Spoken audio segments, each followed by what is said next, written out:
الحمد لله على نعمائه الشاملة وآلائه الكاملة والصلاة والسلام على رسوله المصطفى وعلى آله المجتبى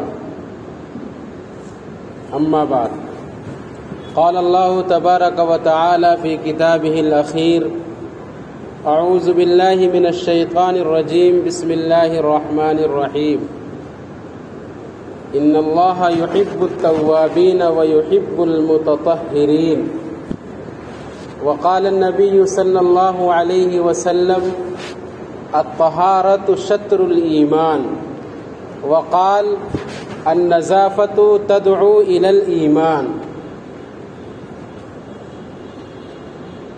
سرکار دو عالم کی جو سنت میں فدا ہیں، سرکار دو عالم کی جو سنت میں فدا ہے، بس ان کو نظر آئیں گے انوار محمد.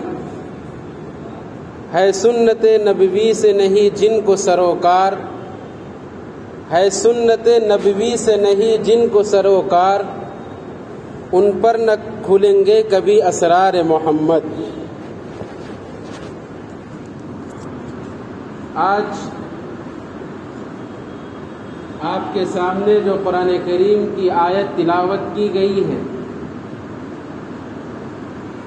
اللہ تعالیٰ نے اس میں انسان کی یہ صفت بیان کی ہے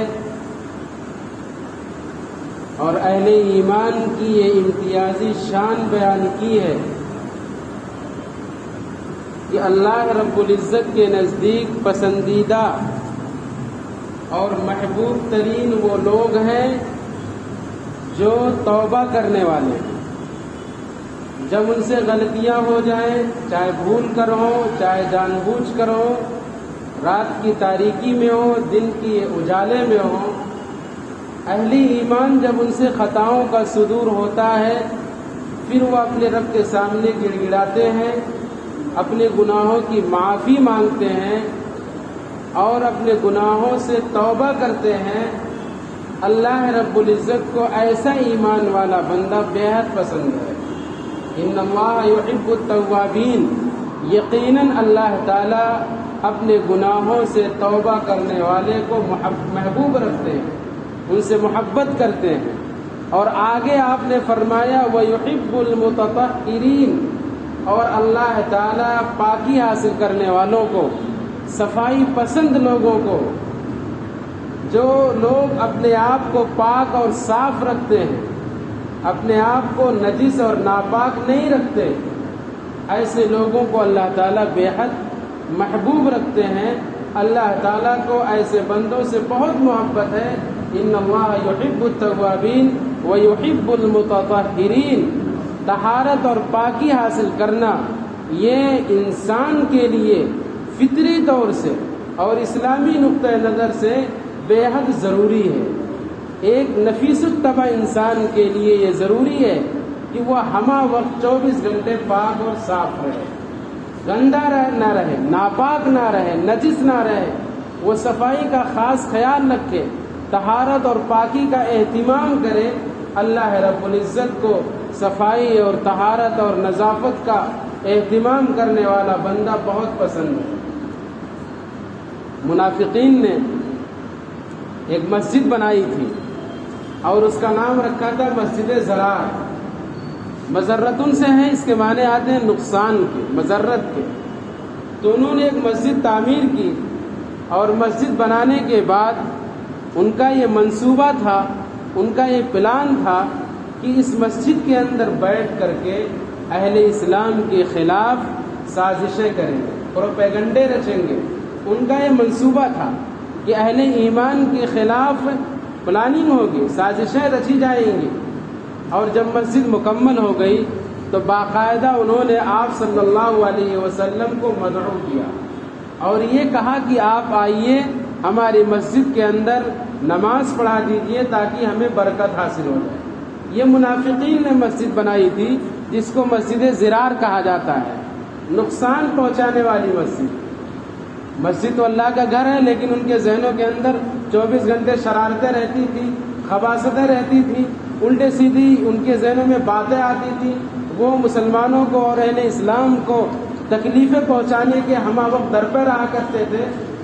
صحابہ کرام رضوان اللہ تعالی علیہ مجمعین جب گھر بناتے تھے، مکان کی تعمیر کرتے تھے، تو اس گھر کے اندر نماز پڑھنے کی جگہ بھی بناتے تھے کہ وقتاً فوقتاً وہاں سنتوں کی ادائیگی ہو، نوافل کی ادائیگی ہو، اللہ کا ذکر کیا جائے، اللہ کی عبادت کی جائے۔ گھر بنانے میں وہ نماز کے لیے ضرور، عبادت کے لیے ضرور وہ جگہ خاص کرتے تھے۔ آج ہم بھی گھر بناتے ہیں، لیکن سب سے پہلے ہم گھر بناتے ہیں تو یہ سوچتے ہیں کہ یہاں بیٹھیں گے، یہ بیٹھک رہے گی اور یہاں ٹیلی ویژن لگا دیا جائے گا، یہاں سے بیٹھ کر کے ہم خبریں سنیں گے۔ آدمی یہ سب منصوبے بناتا ہے مکانات کی تعمیر میں، اور صحابہ کرام کا مزاج یہ تھا کہ نماز پڑھنے کی ایک جگہ خاص رہا کرتی تھی، وہ ضرور بناتے تھے۔ اور آج کل کے حالات کے اندر نوجوان اور ہم سب اسی کے اندر مبتلا ہیں کہ ٹیلی ویژن اور ٹی وی کہاں رکھا جائے گا، اس کے لیے کوئی ایسی جگہ رکھی جائے، بنائی جائے تاکہ وہاں یکسو ہو کر کے غلط قسم کے لوگوں کے بھاشن اور تقریریں سنی جائیں اور جھوٹ کو سنا جائے۔ جھوٹ بولنا بھی گناہ، جھوٹ سننا بھی گناہ ہے۔ ہمارے مکانات کی تعمیر کے اندر اس جگہ کا اہم حصہ ہوتا ہے۔ تو صحابہ کرام گھر بناتے تھے تو آپ صلی اللہ علیہ وسلم کو بلاتے تھے کہ آپ آئیں اور 2 رکعت نماز پڑھ دیں تاکہ کچھ برکت حاصل ہو جائے۔ بہرحال منافقین نے مسجد بنائی اور آپ صلی اللہ علیہ وسلم کو دعوت دی گئی، لیکن ان کا منصوبہ یہ تھا کہ جب حضور اس مسجد کے اندر آئیں گے تو ہم پہاڑ کے اوپر سے ایک پتھر گرا دیں گے جس کی وجہ سے آپ شہید ہو جائیں، نعوذ باللہ۔ یہ ان کی پلاننگ تھی۔ آپ صلی اللہ علیہ وسلم کے بعد جب یہ دعوت نامہ پہنچا تو آپ غزوہ تبوک کے اندر مصروف تھے، ایک لمبے غزوے کے اوپر، اور بڑا مشکل جو ہے غزوہ تھا، وہ اس کے اندر تشریف لے گئے تھے۔ آپ نے کہا ٹھیک ہے، ابھی تو میں غزوے کے اندر مشغول ہوں، واپسی میں ضرور آؤں گا۔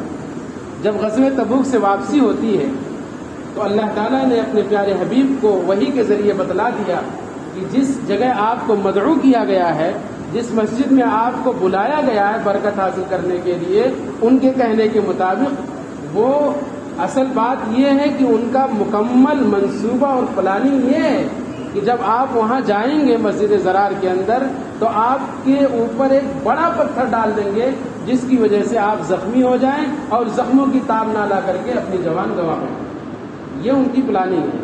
آپ صلی اللہ علیہ وسلم کو اللہ تعالیٰ نے وحی کے ذریعے باخبر کر دیا۔ آپ نے صحابہ کرام کو حکم دیا کہ ایسا ہے جاؤ اور وہ جو نقصان رسا مسجد بنائی گئی ہے، منصوبہ بندی کے ساتھ جو مسجد بنائی گئی ہے، جہاں اہل اسلام کے خلاف فیصلے کیے جا رہے ہیں، جاؤ اور اس مسجد کو منہدم کر دو۔ صحابہ کرام جانثار تھے، فدائین تھے، وہ آپ کے حکم کے مطابق گئے اور اس مسجد کو منہدم کر دیا اور اس کو ختم کر دیا، کیونکہ وہ مسجد تھی ہی نہیں، وہ تو تکلیف کا، مصیبت کا اور نقصان پہنچانے کا اڈا تھا۔ آپ صلی اللہ علیہ وسلم کو معلوم ہوا، آپ نے اس کو منہدم کرا دیا۔ آپ جب مکے سے مدینہ طیبہ تشریف لائے تو آپ نے قباء کے اندر چند دن قیام کیا تھا، اور قباء میں قیام کرنے کے بعد جیسے آپ مدینے میں آئے تو مدینے میں آنے کے بعد سب سے پہلے اپنا گھر نہیں بنایا، اپنے گھر کی فکر نہیں ہوئی۔ سب سے پہلے آپ کو یہ فکر ہوئی تھی کہ مسجد نبوی اللہ کا گھر بنایا جائے، مسجد بنائی جائے۔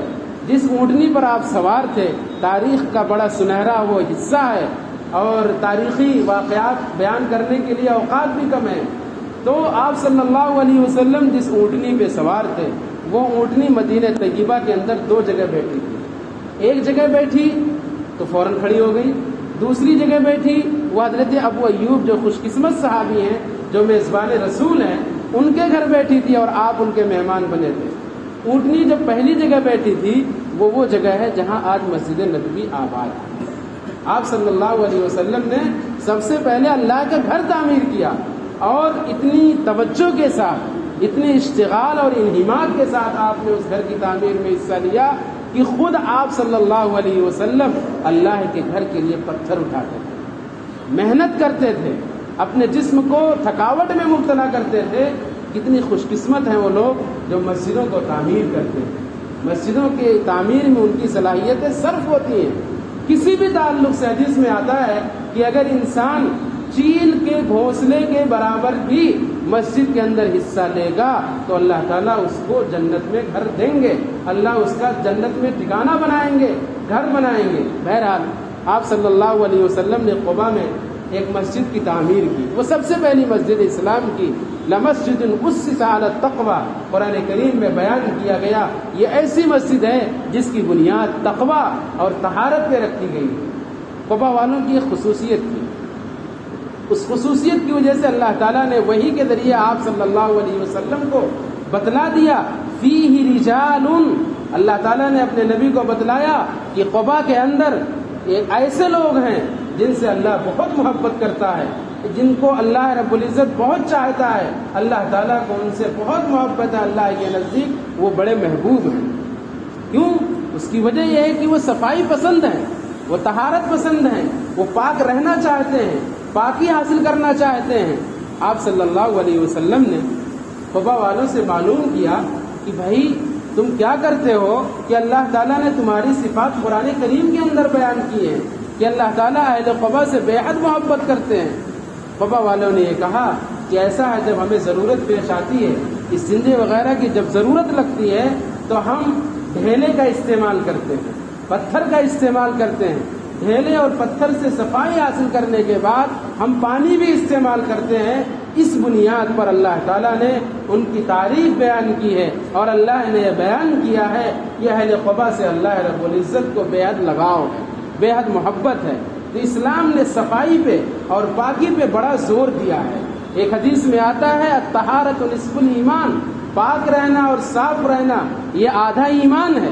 اور ایک حدیث میں آتا ہے الطہارۃ النظافۃ تدعو الی الایمان، جو انسان صفائی پسند ہوتا ہے، جو انسان نظافت پسند ہوتا ہے، جس انسان کی فطرت میں اور طبیعت میں پاک رہنا ہوتا ہے، گندگی اس کو پسند نہیں ہوتی، نجاست سے وہ کوسوں دور رہتا ہے، وہ ہمیشہ یہ چاہتا ہے کہ میں پاک صاف رہوں، تو ایسی صفائی اور پاکی اور نظافت تدعو الی الایمان، ایمان کی طرف بلاتی ہے۔ اور ایک روایت میں آتا ہے کہ پاکی اور صفائی جنت کی طرف لے جاتی ہے اور نجاست اور ناپاکی یہ جہنم کا راستہ دکھاتی ہے۔ ایک حدیث میں آتا ہے ان اللہ نظیف یحب النظافہ، اللہ تعالیٰ صاف ستھرے ہیں اور صاف ستھرے رہنے کو پسند بھی کرتے ہیں۔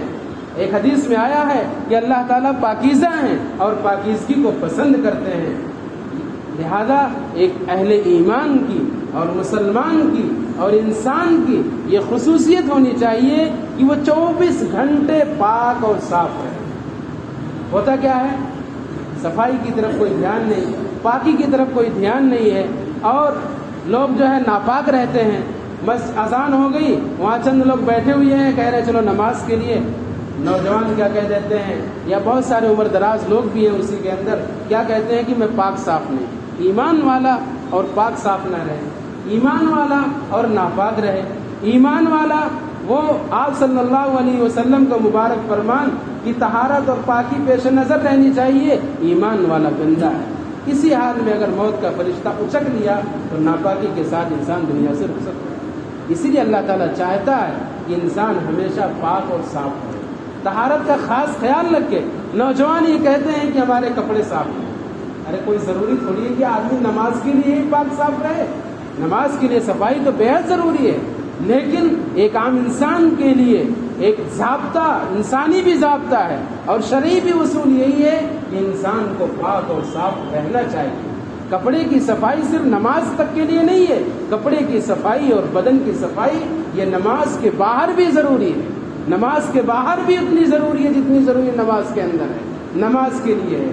لیکن نوجوان ناپاک رہتے ہیں، صفائی نہیں ہے۔ طہارت کے آداب کیا ہیں؟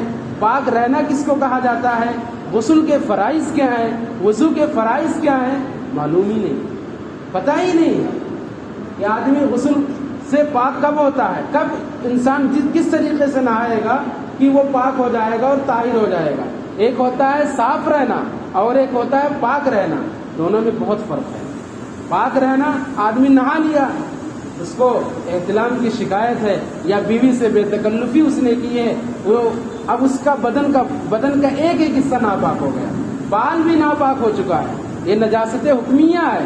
اللہ تعالیٰ نے بیان کر دیا ہے کہ جو آدمی جس کے اندر جنابت ہو جائے یا جو آدمی اپنی بیوی سے بے تکلفی کر لے, صحبت کر لے, تو انسان ایسا ہو جاتا ہے کہ اس کا ایک ایک روواں ناپاک ہو جاتا ہے.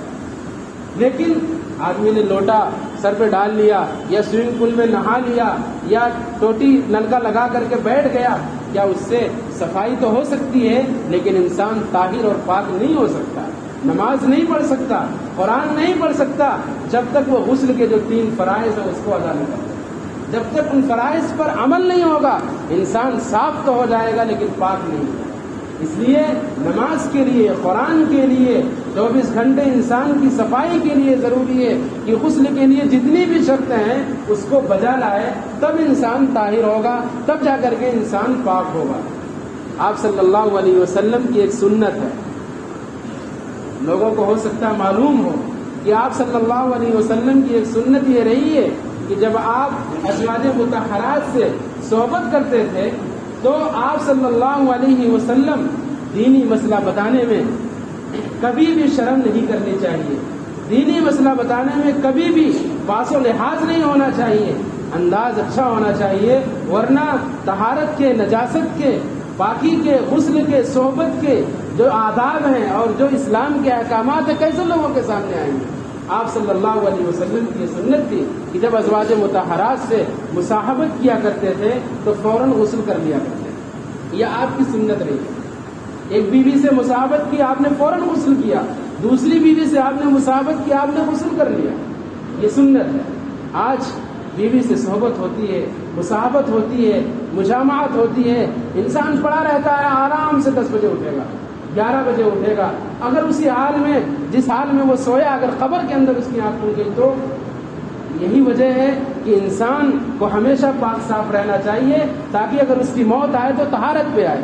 تو آپ صلی اللہ علیہ وسلم کی یہ سنت ہے کہ غسل کے بعد, جنابت کے بعد فوراً غسل کر لینا چاہیے, یا نائٹ فال ہو جائے تو فوراً غسل کر لیں. اگر غسل نہ کر سکے کسی وجہ سے تو کم از کم وضو تو ضرور کر لے. یہ اسلام کی تعلیم ہے. غسل نہیں کر سکتا تو وضو کر لے. آپ صلی اللہ علیہ وسلم کی جو سنت ہے کہ غسل جنابت کے بعد غسل کرنا چاہیے, سائنٹسٹوں نے اور سائنسدانوں نے باقاعدہ اس پر تحقیق کی اور ریسرچ کیا کہ آپ نے ایسا حکم کیوں دیا کہ صحبت کے بعد یا نائٹ فال کے بعد غسل کر لینا چاہیے.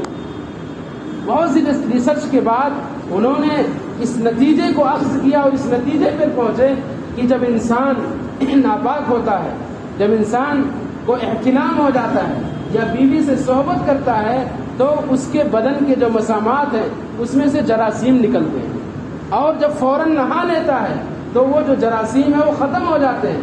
لیکن اگر وہ فوراً غسل نہ کرے تو وہ جراثیم باہر ہوتے ہیں اور بیماری کی شکل اختیار کر لیتے ہیں اور انسان مریض بن جاتا ہے. کتنی بڑی حکمت ہے سنت رسول کے اندر. انسان پڑا رہتا ہے, 10 بجے لوگوں کی صبح ہو رہی ہے, اہل ایمان کی, نوجوانوں کی صبح پوری رات موبائل میں مصروف رہتے ہیں اور ان کی صبح 11 بجے ہوتی ہے. حدیث میں آتا ہے جو انسان فجر کی نماز چھوڑ کے سوتا ہے اور 10-11 بجے اٹھتا ہے تو شیطان اس کے کان میں پیشاب کر دیتا ہے, شیطان اس کے کان میں پیشاب کر دیتا ہے. ایمان والوں کی صبح قرآن کریم کی تلاوت سے ہونی چاہیے, ذکر و اذکار سے ہونی چاہیے, اللہ رب العزت کی تسبیح سے ہونی چاہیے. اور ایمان والی کی صبح گانے سے ہو رہی ہے, موبائل کی گھنٹی سے ہو رہی ہے, ٹیلی ویژن کی آواز سے ہو رہی ہے. کیسا عجیب دور ہے, کیسی مشکل گھڑی ہے. ڈر بھی ہے, رویے میں کوئی تبدیلی بھی نہیں ہے. حضرت سلمان فارسی رضی اللہ تعالیٰ عنہ سے ایک صاحب نے پوچھا, ایک یہودی نے کٹاچ کیا اور طنز کیا حضرت سلمان فارسی رضی اللہ تعالیٰ عنہ سے, ارے تمہارے پیغمبر تو ایسے ہیں جو پیشاب اور پائخانے کا طریقہ بتلاتے ہیں. اس نے طنز کیا کہ تمہارے نبی تو ایسے ہیں جو پیشاب کرنے کا اور پائخانہ کرنے کا بھی طریقہ بتلاتے ہیں. ہم ہوتے کیا جواب دیتے؟ ہمارے پاس جواب نہیں تھا اس کا. حضرت سلمان فارسی رضی اللہ تعالیٰ عنہ نے کیا جواب دیا؟ آپ نے جواب دیا, جی ہاں, صرف یہی نہیں ہے, ہمارے پیغمبر تو ایسے ہیں کہ جو ہمیں یہ بھی بتلاتے ہیں کہ آپ کی شرمگاہ پچھم اور پورب کی طرف نہیں ہونی چاہیے، اور ہمارے نبی یہاں تک بتلاتے ہیں کہ آپ کو سردی کے موسم میں کتنی انگلیوں کا استعمال کرنا ہے، اور ٹھنڈ اور گرمی کے موسم میں کون سی انگلیاں استعمال کرنی ہے، پتھروں کا استعمال کیسے ہوگا اور ڈھیلوں کا استعمال کیسے ہوگا۔ ہمارے نبی صلی اللہ علیہ وسلم تو ہمیں یہاں تک بتلاتے ہیں۔ اس لیے انسان کے لیے ضروری ہے کہ وہ پاک رہے، پیشاب اور پیخانہ جب کرنے جائے تو پاکی حاصل کرے، صفائی حاصل کرے، اور دو چیزوں کا خاص خیال رکھے۔ ایک چیز تو یہ ہے کہ صفائی، اور دوسری چیز یہ ہے کہ وہ پردے کا اہتمام کرے۔ نوجوان کھڑے کھڑے پیشاب کرتے ہیں، روڈ کے کنارے کھڑے کھڑے پیشاب کر دیتے ہیں۔ ڈرائیور ہے، اس کی زندگی تو ہمیشہ جو ہے خطرے میں رہتی ہے۔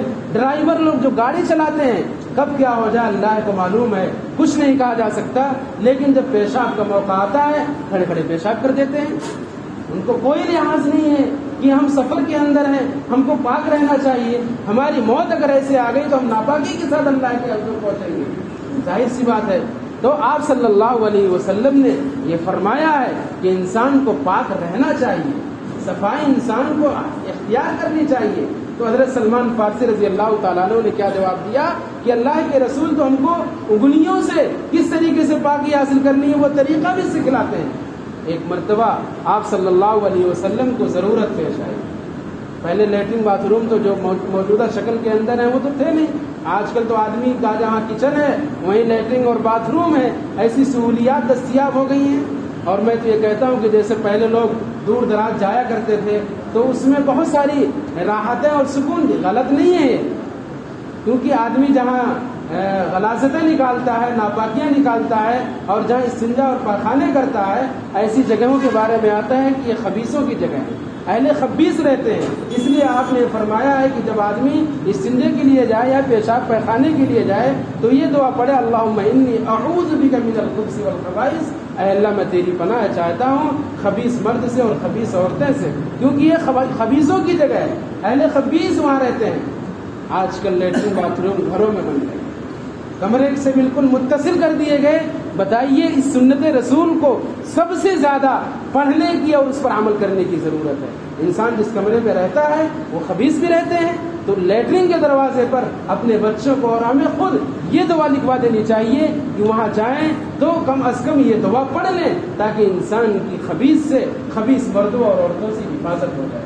آپ صلی اللہ علیہ وسلم کو ضرورت پیش آئی، آپ وہاں پردے کی کوئی جگہ نہیں تھی، آپ نے ایک ترمذی کی روایت ہے، آپ نے دو درختوں کو حکم دیا کہ میرے ساتھ چلو، وہ درخت چل پڑے اور وہ درخت اس طریقے سے کھڑے ہو گئے، آپ صلی اللہ علیہ وسلم نے ان کے درمیان بیٹھ کر اپنی ضرورت پوری کی، اور جب آپ اپنی ضرورت سے فارغ ہو گئے تو آپ نے درختوں کو یہ حکم دے دیا کہ اب اپنی اپنی جگہ چلے جاؤ۔ یہ نبی کا معجزہ تھا کہ وہ دونوں درخت پھر اپنی جگہ چلے گئے۔ پردے کا اہتمام ہونا چاہیے۔ انسان چونکہ اب جانور بن چکا ہے، کھڑے کھڑے پیشاب کرتا ہے۔ ایک حدیث میں آتا ہے کہ اللہ کے رسول صلی اللہ علیہ وسلم دو قبروں کے پاس سے گزرے، مر رسول اللہ صلی اللہ علیہ وسلم بقبرین، کہ آپ صلی اللہ علیہ وسلم کا گزر دو قبروں کے پاس سے ہوتا ہے، ایک قبر اور دونوں قبروں میں مردوں کو عذاب ہو رہا ہے۔ آپ صلی اللہ علیہ وسلم وہاں رکے اور صحابہ کرام سے بیان کیا کہ یہ دو قبریں ایسی ہیں کہ یہاں مردوں کو سزا دی جا رہی ہے، اللہ کے عذاب کے اندر مبتلا ہیں، لیکن کوئی بہت بڑی بات نہیں۔ کس وجہ سے ان کو عذاب دیا جا رہا ہے؟ کہ ان میں سے ایک وہ آدمی ہے کہ لا یستنزہ من البول، جو پیشاب کی چھینٹوں سے نہیں بچتا تھا، پیشاب کی چھینٹوں سے اپنے آپ کو بچاتا نہیں تھا، اور دوسرا وہ انسان ہے جو غیبتیں کرتا تھا، چغلخوریاں کرتا تھا۔ آج کل غیبت کرنا اور کھڑے کھڑے پیشاب کرنا معمولی سی بات ہے، انسان کے دل میں کوئی اثر ہی نہیں ہوتا۔ کتنا بڑا عذاب دیا جا رہا ہے کہ پیشاب کی چھینٹوں سے نہ بچنے والا عذاب قبر کے اندر مبتلا ہے، اور غیبت کے اندر مبتلا شخص عذاب قبر کے اندر مبتلا ہے۔